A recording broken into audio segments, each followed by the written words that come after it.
मौजूदा दौर साइंसी दौर है जिसमें ज़िंदगी के तकरीबन हर शोबे में साइंस अपनी तमाम तर तरक्कियात और इंकशाफात के साथ जलवागर है।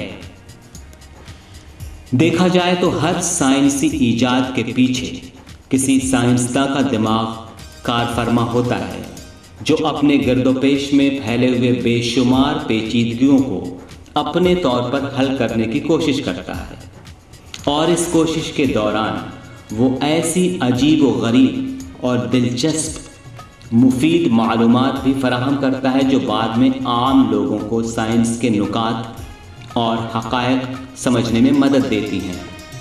हमारे मुल्क ने भी साइंस के मैदान में ऐसे लोग पैदा किए हैं जिन्होंने अपने तजर्बात और मुशाहदात की रोशनी में हमारे लिए तरक्की और फलाह बहबूद की राहें हमवार की।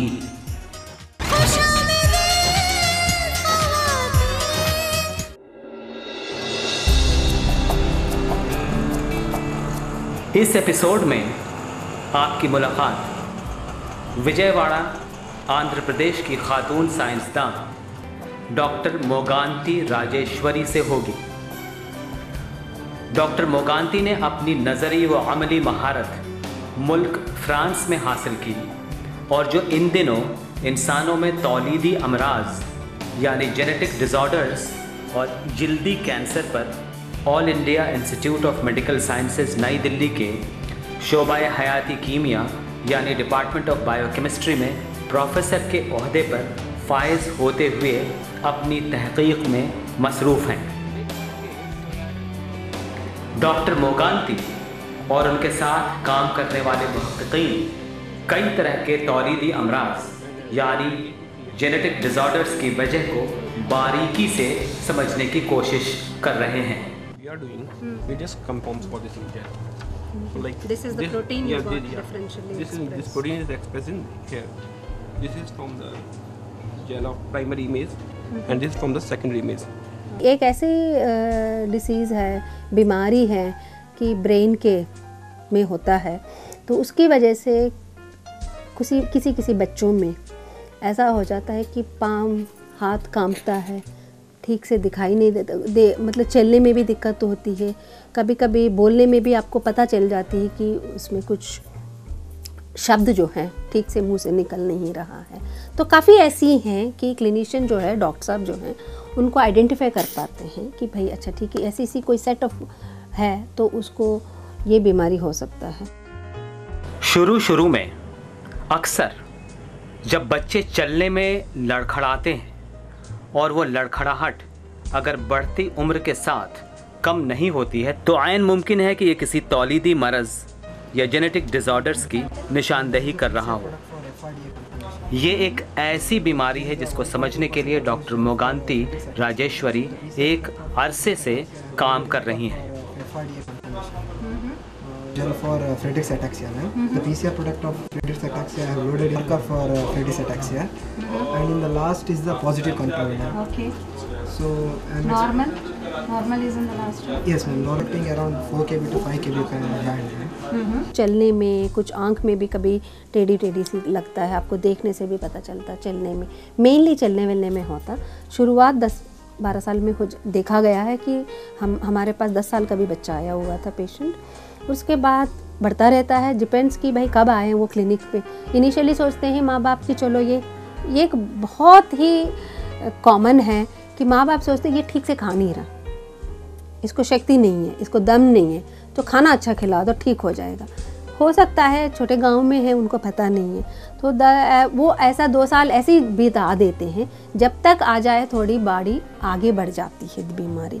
जब तक कई बार लोग को पता चलता है कि एम्स है कि यहाँ पे ऐसी कुछ ट्रीट करते हैं, देखा जाता है, तो आते हैं। तो वो देखा गया है 12-13 साल का भी, कभी कभी बढ़ के 20 साल तक, मैक्सिमम 25 साल तक वो ज़िंदा होते हैं, उसके बाद मृत्यु हो जाती है। तो ये बेसिकली ये बीमारी है कि जीन्स में होता है, जीन माने अपना डीएनए में होता है, वो फैमिली से आती है। ये बीमारी ख़ानदान से कैसे आती है? डीएनए में होता है, डीएनए में ऐसा होता है कि कुछ क्या बोलते हैं, ज़्यादा रिपीट्स हो जाते हैं। रिपीट माने हमने अब देखा होगा डीएनए की जो बेसिक जो है उसमें न्यूक्लियोटाइड्स होते हैं, 4 न्यूक्लियोटाइड्स होते हैं, उसकी जो है रिपीट होती है या बार बार ज़्यादा बार आ जाती है, तो वो क्या होता है, वो डीएनए नॉर्मल नहीं रहा। डीएनए में वो क्या चीज़ होती है जो बार बार आ जाती है और जो बीमारी की वजह बन जाती है? अभी जो हमारे पास हमारे अंदर जीन्स हैं या डीएनए हैं, हर में हैं, तो वो एक सब जानते हैं कि डुप्लेक्स बोलते हैं। डुप्लेक्स माने 2 धागे को आपने वाइंड किया हो, इस तरह की डुप्लेक्स होती है। तो वो नॉर्मल डीएनए है, पर देखा गया है कुछ डिसीज़ेस में, एक डिसीज़ ऐसा है, कुछ नहीं, एक ही डिसीज़ अभी तक जो पता चला, हो सकता और है, तो हमें अभी देखना भी, एक ही हमारा प्रोजेक्ट भी है कि हम देखना चाहते हैं और कहाँ है। तो इसमें ऐसा है कि डीएनए 2 की जगह में 3 स्ट्रैंड्स जो हैं, 3 माने आप ऐसा समझ लीजिए चोटी जैसा बन जाती है, पर चोटी तो खैर एक के ऊपर बनती है, तो इसको ट्रिप्लेक्स हम बोलते हैं या ट्रिपल स्ट्रैंडेड डीएनए बोलते हैं, क्योंकि 3 स्ट्रैंड्स होते हैं इसमें, बल्कि नॉर्मली 2 होते हैं। तो यही है, इसी की ये जो बनता है तब होता है, जो नॉर्मली जो प्रोटीन बनना चाहिए वो नहीं बनती है इस पर्टिकुलर डिसीज़ में, जिसको बोलते हैं फ्रेडरिक्स अटैक्सिया, क्योंकि फ्रेडरिक्स ने आइडेंटिफाई, एक साइंटिस्ट है, डॉक्टर है, जिसने इसको आइडेंटिफाई किया, जर्मन साइंटिस्ट है, इसको इसीलिए फ्रेडरिक्स अटैक्सिया। और ये प्रोटीन जो बनाती है फ्रेटैक्सिन नॉर्मल में, जो कि पेशेंट में फ्रेडरिक्स अटैक्सिया में नहीं बनती है, क्योंकि कारण ट्रिप्लेक्स की वजह से। तो इसीलिए हमें ज़्यादा इंटरेस्टेड है कि भाई जस्ट डीएनए की स्ट्रक्चर बदल गया और आपको इतनी बीमारी की कारण हो गई है। अगर डीएनए के तिहरे हो जाने की वजह से जो बीमारी पैदा करने वाली प्रोटीन बनती है, तो क्यों ना ऐसा किया जाए कि इस तिहरे लड़ियों वाले डीएनए को खोल दिया जाए और दोहरे लड़ी की डीएनए हासिल कर ली जाए, जैसे कि आमतौर पर डीएनए होती है, ताकि बीमारी पैदा करने वाली प्रोटीन का बनना ही बंद हो जाए और बीमारी की शुरुआत ही ना हो। खुलने की तो कोशिश है, अगर खुल गया तो आपकी मतलब दिस इज़ $1 मिलियन क्वेश्चन है कि आप कर दिया तो दुनिया में बहुत पहली बार होगा कि ऐसा कुछ हो गया, तो बहुत अच्छी बात है। तुम्हारे दम से परोसा है शम्मे इल्मो हुनर, शम्मे इल्मो हुनर, तुम्हारे दम से परोसा है शम्मे इल्मो हुनर,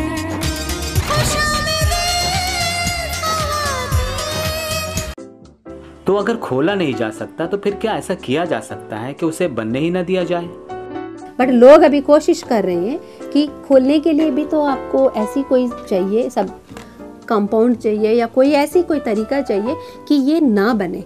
हम भी यही कोशिश कर रहे हैं कि भाई पहले तो आप सेल के अंदर तो नहीं या पेशेंट में तो नहीं ट्राई कर सकते, तो इसको हम बोलते हैं इन विट्रो। इन विट्रो माने आप अपना बाहर जो है सेल कर ले, तो वो हम देख रहे हैं कोई ड्रग्स है या कोई मॉलिक्यूल है इसको खोल दे, तो हम ऐसी कुछ एक मॉलिक्यूल देखा है इसको डिस्टेबलाइज कर रहे हैं। तो अभी क्या किसी सालिमा यानी मॉलिक्यूल में उसे गैर मुस्तहकम या तगय्युर पजीर बनाने की कोशिश की गई है?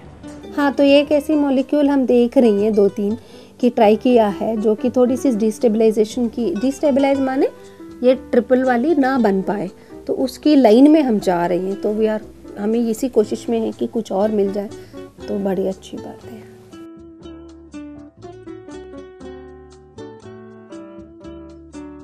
आसाबी खलल यानी न्यूरोलॉजिकल डिसऑर्डर्स में यूं तो डीएनए की तिहरी लड़ी वाली शक्ल को पहचानना मुश्किल होता है, तो आप कैसे पहचान लेती हैं? न्यूरोलॉजिकल जो प्रॉब्लम्स होते हैं दिमाग से बीमारी में, इसमें कोई ऐसी मार्कर है नहीं। तो यही तो ताजुब है कि भाई इसको आइडेंटिफाई कैसा करें। तो अभी अभी हमने यही कर रहे हैं कि कुछ, नॉट ऑल, कि कुछ में हम जो इंटरेस्टेड है, ट्रिपलेट रिपीट डिसऑर्डर्स जो बोलते हैं, तो ओनली हम वही कर रहे हैं। ट्रिपलेट रिपीट एक्सपेंशन बोलते हैं क्योंकि वो रिपीट ज़्यादा हो रही है, एक्सपैंड हो रही है, तो उसमें हमें मार्कर नहीं है। तो पेशेंट की डीएनए में जो है यही चेंज हो जाती है या यही हो जाता है कि वो नॉर्मल बिहेव नहीं कर पा रहा, जो प्रोटीन बनना चाहिए वो नहीं बनता है। क्या नाम है उस प्रोटीन का? इस प्रोटीन का नाम है फ्रेटेक्सिन। तो क्या गलत प्रोटीन बनने लगती है?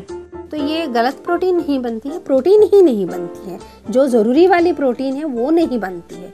ये नहीं कि वो गलत बनता, बहुत ही रेयरली वो गलत वाली बहुत जो आप कह रहे, वो जो कहते हैं म्यूटेशन जो है बहुत ही कम, एक केस देखा गया हमने, विच हम कंसिडर नहीं करते। ज़्यादा से ज़्यादा ये प्रोटीन नहीं बनता, ना बनने से बीमारी हो जाती है, तो वो ज़रूरी वाली नहीं होता। तो अभी उसके अलावा जो प्रोटीन नहीं ना बनने से आयरन जो है, आयरन जो बोलते हैं, जो खून बनती है, वो वाला आयरन ज़्यादा पड़ी रहती है, तो वो तो आपको टॉक्सिक हो जाता है। टॉक्सिक माने ये काइंड ऑफ विष हो जाती है, तो वो इतनी फालतू है, तो उसको हटाना ज़रूरी है। और अगर ना हट पाए तो क्या होगा? बॉडी में एक्सेस होते हुए भी ब्रेन काम नहीं करता है। ब्रेन आपका दिमाग से ही सिग्नल्स आते हैं, हाथ की है, पैर चलने की, सोचने का, सब कुछ का। मतलब क्या तकलीफ क्या है आपके?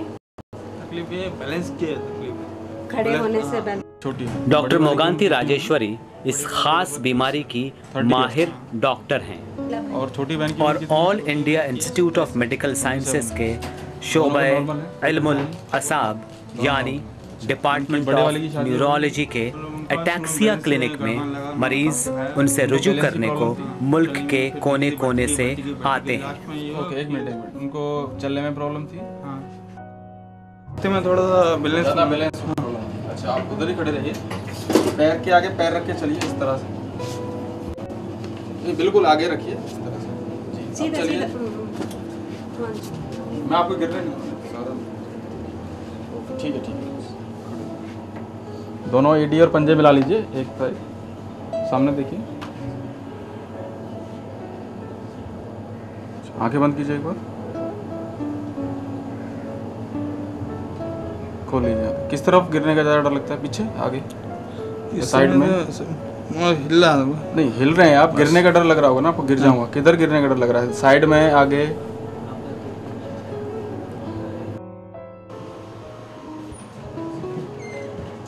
डॉक्टर मोगांती राजेश्वरी के साथ मुहक्किक डॉक्टरों की एक जमात काम करती है। हमारे पास एक पेशेंट आया था, उसका बीमारी का नाम है SCA, स्पाइनो सेरेब्रल एटैक्सिया। एटैक्सिया का मतलब ही यही है कि एक ग्रुप है, बहुत सारे हैं उसमें, एक तरीका की SCA है। उसमें एटैक्सिया में यही होता है कि बैलेंसिंग, चलने में, नस में कुछ प्रॉब्लम हो जाता है, और कहाँ क्या होता है वो डॉक्टर साहब आइडेंटिफाई करते हैं कि भाई इसके बेसिस में ये बीमारी है। जो सुबह पेशेंट आया उसका है SCA, स्पाइनो सेरेब्रल एटैक्सिया 12।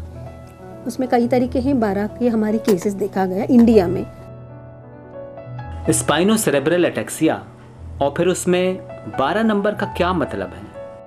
12 माने उसकी टाइपिंग किया गया है, अलग अलग तरीका है, SCA 1, 2, 3, और SCA 1 आती है, यही रिपीट जो हमने अपने बोला DNA में जो चेंज हो गया है या एक तरीके की डिस्टर्बेंस जो आ गया, वो अलग अलग क्रोमोसोम में आ सकता है। जो बॉडी में जो क्रोमोसोम्स है, एक क्रोमोसोम 1 में भी आ सकता, क्रोमोसोम 2 में भी आ सकता, तो इसी को ब्रेस उसके मुताबिक इसको नाम दिया गया कि SCA 2 है, 1 है, 3 है, 12 है। तो एक पॉपुलेशन में, जैसे इंडिया में हमने ये एटलीस्ट हमारी हॉस्पिटल में ये देखा गया 1, 2, 3, 12 तो ज़्यादा देखा गया है। तो आज सुबह जो आया था वो SCA 12 का पेशेंट था। उम्र के किस हिस्से में इस बीमारी का पता चलता है? वो लेट है, 50 साल 40 साल के बाद ही आता है। तो आदमी का यही होता है, आपने जो देखा 55 ईयर्स का है। इस बीमारी के अलामात क्या होते हैं? पेशेंट को खुद को पता चलेगा कि कुछ हो रही है, बिल्कुल समझ में नहीं आता था क्या बोल रहे हैं। तो क्या 50 साल से पहले कोई अलामत जाहिर नहीं होती है? नहीं होता है। और एक और आपको मैं कहना चाहती हूँ, जैसे FRDA है। FRDA क्या होता है? FRDA फ्रेडरिक्स अटैक्सिया जो बीमारी जो बच्चों से शुरू होती है, न्यूरोलॉजिकल डिसऑर्डर, उसको हम चेक कर सकते हैं। तो क्या इसको रोका जा सकता है? 5 भाई हैं, 4 बहनें हैं। प्रिवेंशन में अभी कुछ नहीं है, there is not much can do. Genetic है, फैमिली से आता है। खानदान से ये कैसे आता है? फैमिली में यही है कि ऐसी है तो जो है ऑटोजोमल डोमिनेंट है, तो ठीक है, तो वो एक ऑटोजोम मतलब रेसेसिव जो है एक में आया है, ठीक है, दूसरा में जीन में नहीं हुआ है, तो दोनों में होमोजाइगस बोलते हैं, दोनों में आया। तो हेटेरोजाइगस माने एक एलील में आया है, एक में नहीं है, तो मैनिफेस्ट नहीं होता। मैनिफेस्ट माने दिखाई नहीं देता है, उसके सिम्टम्स नज़र नहीं आता है, एसिम्प्टोटिक हो जाते हैं। वेराज SCA में जो है डोमिनेंट है। तो डोमिनेंट होने की वजह से ये बीमारी हो जाती है, लेकिन ऐसी तहकीकात में आपकी दिलचस्पी कैसे पैदा हुई? मेरा हमेशा काम जो है ज़्यादातर ओरिजिन जो है स्ट्रक्चरल एस्पेक्ट्स, स्ट्रक्चर माने आपको बायोफिजिक्स बोलते हैं, और एक तरीके से आजकल एक और भी ब्रांच बोलते हैं स्ट्रक्चरल बायोलॉजी। स्ट्रक्चरल बायोलॉजी में आपकी दिलचस्पी कैसे हुई? देखिए, स्ट्रक्चर के आपको एक तो है, मैं बहुत ज़्यादा विश्वास करती हूँ और मानती हूँ कि कोई भी डिसीज़ हो आपको कहीं ना कहीं से स्ट्रक्चर से ही डिपेंडेंट है। स्ट्रक्चर आप ठीक करो, सब कुछ ठीक है। कैंसर में P53 प्रोटीन 53 म्यूटेशंस देखा गया है। म्यूटेशन माने प्रोटीन P53 ऐसी प्रोटीन है तो हमारे में भी है, वो ट्यूमर को सप्रेस करती, सप्रेस माने ट्यूमर बनने नहीं देती है। जो ये कैंसर वालों में देखा गया है कि ये प्रोटीन में चेंजेस हैं, तो वो चेंज वो नॉर्मल तरीके से काम नहीं कर पा रही है। बनावट या स्ट्रक्चर में तब्दीली की वजह से किसी और बीमारी की मिसाल दे सकती हैं आप? हीमोग्लोबिन देख लीजिए, बहुत अच्छी बढ़िया। सिकल सेल एनीमिया, ये एक बेस आपकी फ़र्क हो गया है।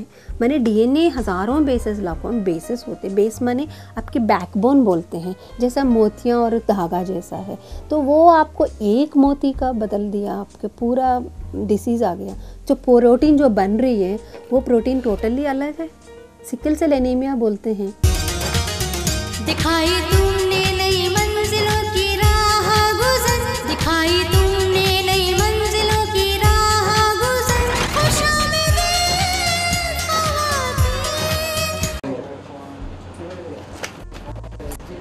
अब इस मरीज को देखिए, उंगली खोलिए पूरी, ये वाली उंगली। इसे बारीक काम करने में मुश्किल होती है। यहाँ मुहक्किकीन उसकी बीमारी को समझने की कोशिश कर रहे हैं। श्रीधरकांत झा, और मैं झारखंड से आया हूँ, और हमें राइट हैंड में ट्रेमर है, उसी के लिए आया हूँ। कितने साल से ट्रेमर? 9 साल से करीब। प्रॉब्लम मतलब मिहिन काम, छोटा मतलब बारीकी काम करने में थोड़ा प्रॉब्लम होता है। इलाज तो हम मतलब 6-7 महीने से एम्स में करवा रहा हूँ। प्रॉब्लम एकदम जो बहुत बारीकी काम हो, जैसे लिखना हो, उसमें प्रॉब्लम होता है बस। जैसे लिखना उठना है, कुछ सिग्नेचर नहीं कर सकते? सिग्नेचर नहीं कर सकते। शर्ट के बटन लगा लेते हैं? हाँ, शर्ट के बटन लगा लेते भरे हुए कप से चाय पी सकते हैं आप? छलक गई चाय? हाँ, थोड़ा उसमें प्रॉब्लम होती है। भरे हुए कप से चाय छलक जाती है आपसे? थोड़ा। चम्मच से खाना खा सकते हैं आप? जी। चम्मच से आराम से खाना खा लेते हैं? जी। ओके, आप प्याले में चाय डाल के, आपको प्याले में तो चाय नहीं डालनी पड़ती? नहीं। अच्छा, आप चीज़ें पकड़ते हैं तो आपका हाथ कांपता है? हाँ, थोड़ा बहुत कांपता है। अच्छा, चलने में परेशानी? No sir. मैं ऑक्टोपैड प्ले करता हूँ, ऑलरेडी आई एम म्यूजिशियन, और म्यूजिक ऑलरेडी पैड प्लेयर तो स्टिक से प्ले करते हैं, तो इसलिए अंदाज़ा नहीं मिलता था। तो मान लीजिए बटम उटम जो ऑलरेडी होता है उसको थोड़ा यदि पुश करने में थोड़ा बहुत प्रॉब्लम होता है। जैसा हमने देखा था मॉर्निंग में हमारी लैब में जो हो रहे, तो mass spectrometry again chemistry based है, तो केमिस्ट्री जितना एडवांसेस आए हैं तो वो हेल्प कर दिया है कि प्रोटियोमिक्स, प्रोटीन एनालिसिस के लिए।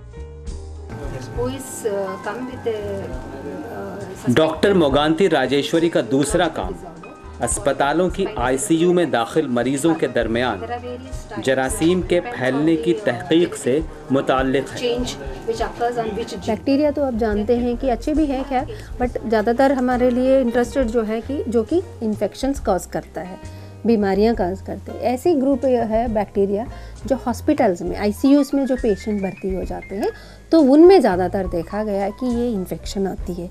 और ये एक कारण ये भी है कि उनको इम्यूनोलॉजिकल टॉलरेंस कम हो जाती है, क्योंकि ऑलरेडी वो बीमार है किसी कारण, तो इन्फेक्शन उसको ज़्यादातर पकड़ जाती है। और वंस एक बार पकड़ लिया, ICU तो बंद है, तो बाकी लोगों को, बाकी पेशेंट को भी आने की ज़्यादा संभावना रहता है।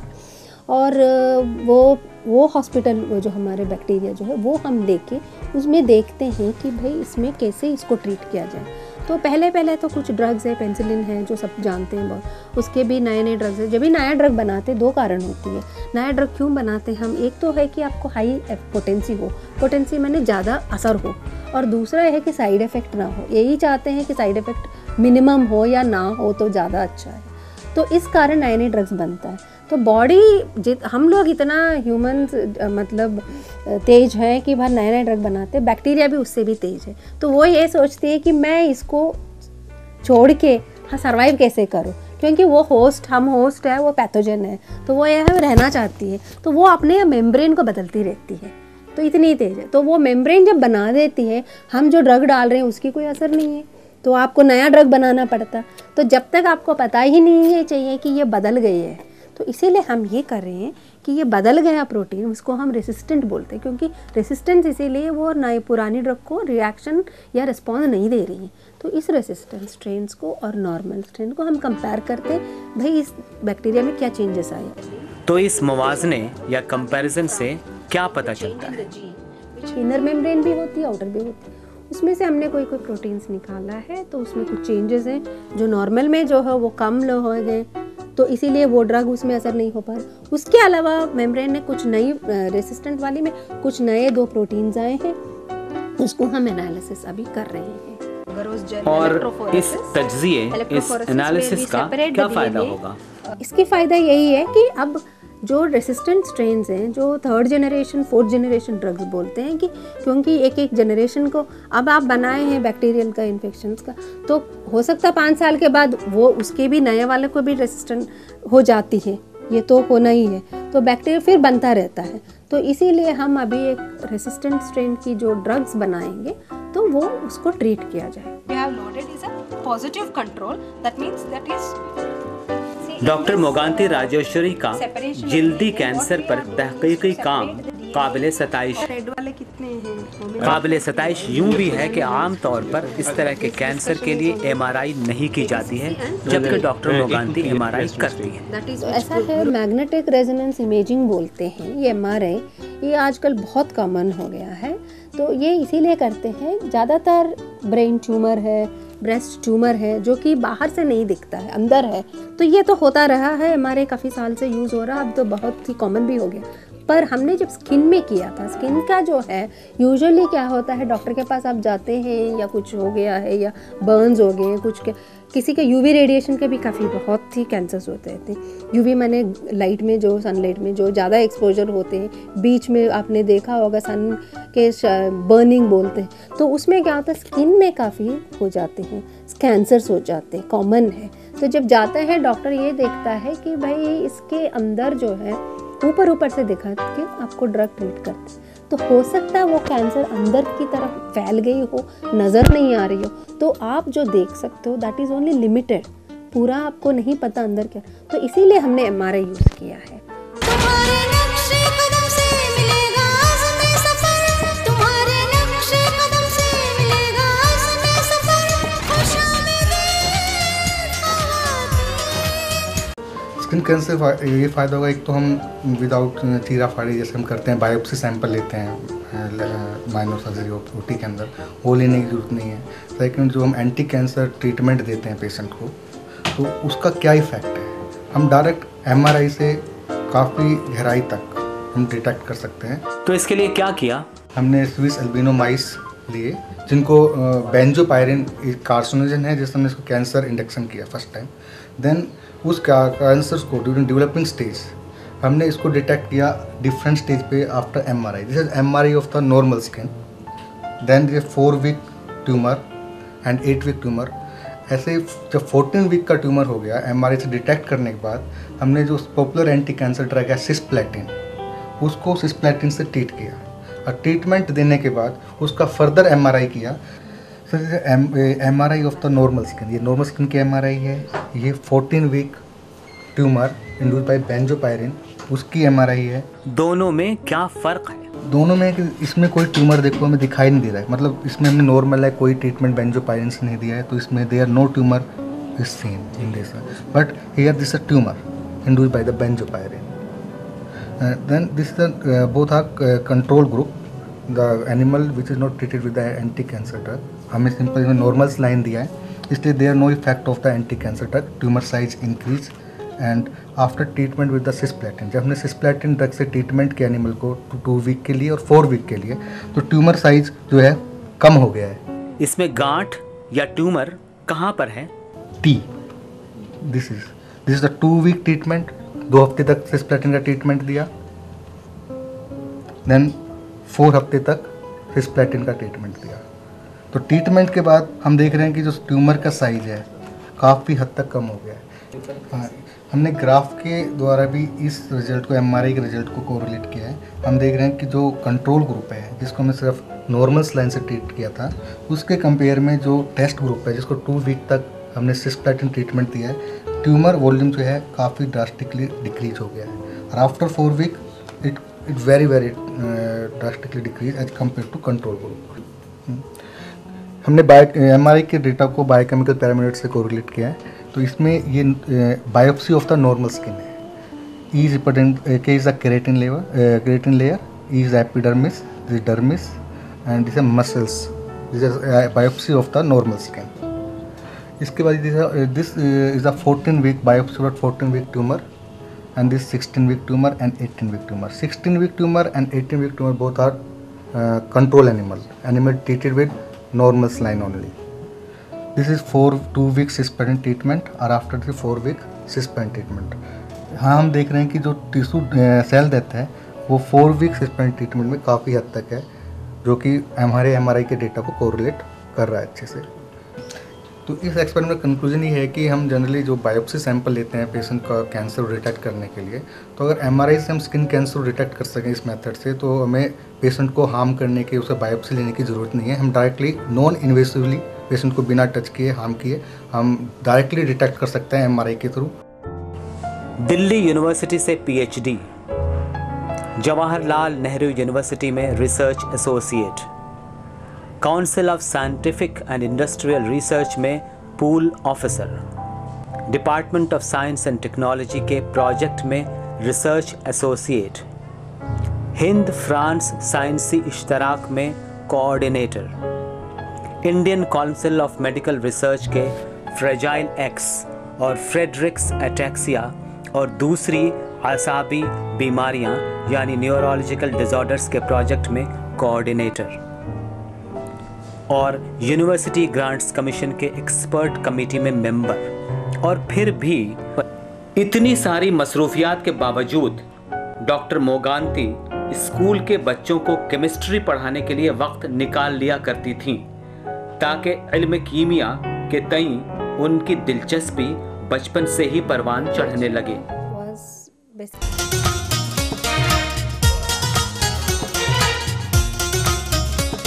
खुशामदीद खुशामदीद खुशामदीद खवातीन।